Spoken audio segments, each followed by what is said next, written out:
సేకరించి మండల కేంద్రాలలో మండల రెవెన్యూ ఆఫీసర్సు లేదా తహసీల్దార్ దగ్గర భద్రపరిచారు.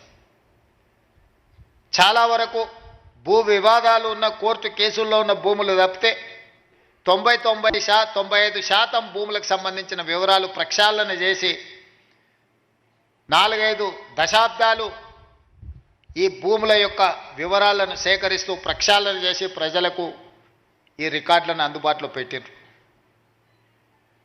ఉన్న పలంగా తెలంగాణ రాష్ట్రం వచ్చిన తర్వాత పాలకుల మెదడులో కదిలిన ఆలోచన 2020 భూముల యొక్క చట్టాలను అన్నిటిని కూడా ROR యాక్ట్ను మారవాలన్న ఆలోచన. రెవెన్యూ చట్టాలను మారవడమే కాదు, ఆనాడు ప్రవేశపెట్టిన ధరణి అనే ఒక యాప్ ఈ ప్రాంత ప్రజలకు రైతులకు ఒక పీడకలగా మారి ఇంతకుముందు మిత్రులు బట్టి విక్రమార్క గారు చెప్పినట్టు ఒక తహసీల్దార్ మీదనే పెట్రోల్ పోసి తగలబెట్టే పరిస్థితి. ఇబ్రహీంపట్నంలో ఈ ధరణి భూతంలో వచ్చిన మార్పులు జంట హత్యలకు కారణమైంది.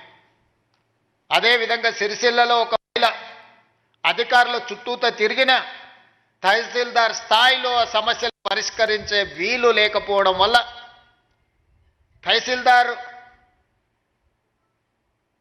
విధానాలనే అనుమానించి తన మెడలో ఉన్న తాలిబొట్టును తహసీల్ ఆఫీస్కు వేలాడదీసింది. నేను ఇంతకంటే ఇవ్వగలిగింది నా దగ్గర ఏమీ లేదు, నా తాలిబొట్టు తీసుకొనైనా నా భూమిని నా పేరు మీదకి బదలాయించమని.